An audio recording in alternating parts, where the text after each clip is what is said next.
Hello friends, आज मैं आपके साथ इकोनॉमिक्स का एक और टॉपिक लेके आया हूँ। टॉपिक का नाम है इन्फ्लेशन एंड चैप्टर का नाम है बेसिक कॉन्सेप्ट्स ऑफ इकोनॉमिक्स। इस टॉपिक को शुरू करने से पहले बता दूं कि इस चैप्टर के सारे लिंक्स आपको डिस्क्रिप्शन में मिल जाएंगे। चलिए शुरू करते हैं। Inflation is generally defined as the process of persistent and appreciable rise in the general price level. Inflation एक ऐसा प्रोसेस है जिसमें लगातार प्राइजेस बढ़ते रहते हैं। अगर लगातार प्राइजेस बढ़ते रहते हैं और एक परसिस्टेंट तरीके से बढ़ते रहते हैं, तभी उसे इन्फ्लेशन कहा जाता है। ये नहीं कि आज प्राइस बढ़ गया और कल प्राइस गिर गया तो वो इन्फ्लेशन है। इन्फ्लेशन का मतलब होता है over the period of time prices का बढ़ना।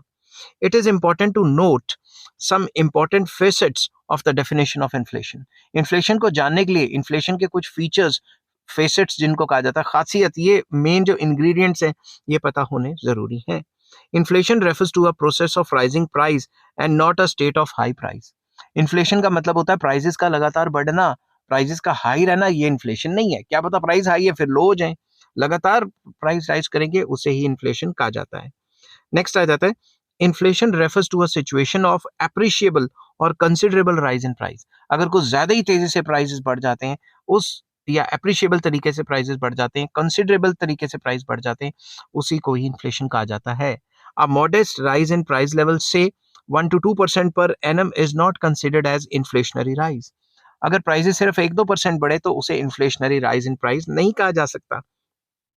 It is only when the price rise becomes excessive and unhealthy that it is regarded as inflationary in character.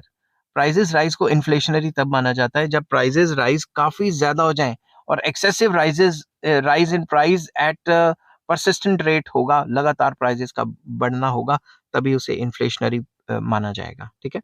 Next, rise in price should be prolonged in order to be called inflationary price rise. Inflationary price rise आना था इधर। ठीक है। तो अगर inflationary price rise इसको कहा जाएगा तो प्रोलॉन्ग्ड होना चाहिए, मतलब over the period of time लगातार प्राइसेस बढ़े। ठीक है। Inflation does not refer to one time rise in the price level but rather to persistent rise in price level. Inflation को एक बार प्राइसेस का बढ़ना नहीं कहते, over the period of time prices बढ़ते हैं तो ही इन्फ्लेशन कहा जाता है। तो inflation is measured as a rate of increase in the price level as indicated by the price indexes like consumer price index and wholesale price index, जिसको CPI and WPI कहा जाता है। तो इन्फ्लेशन के रेट को major करने के लिए हमें CPI और WPI निकालना चाहिए और उन्हीं के थ्रू हम निकाल सकते हैं।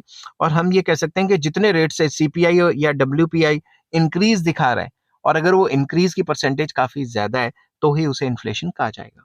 अब इसको कंक्लूड करते हैं कि इन्फ्लेशन क्या होता है, over the period of time prices का ज्यादा बढ़ना। अगर प्राइजेस माइन्यूटली बढ़ रहे हैं तो उसे इन्फ्लेशन नहीं कहा जाता। ठीक है। आई होप ये वीडियो आपको पसंद आई होगी। अगर पसंद आती है तो please like, share and subscribe. इस चैप्टर के सारे लिंक्स आपको डिस्क्रिप्शन में मिल जाएंगे। Take care, bye bye.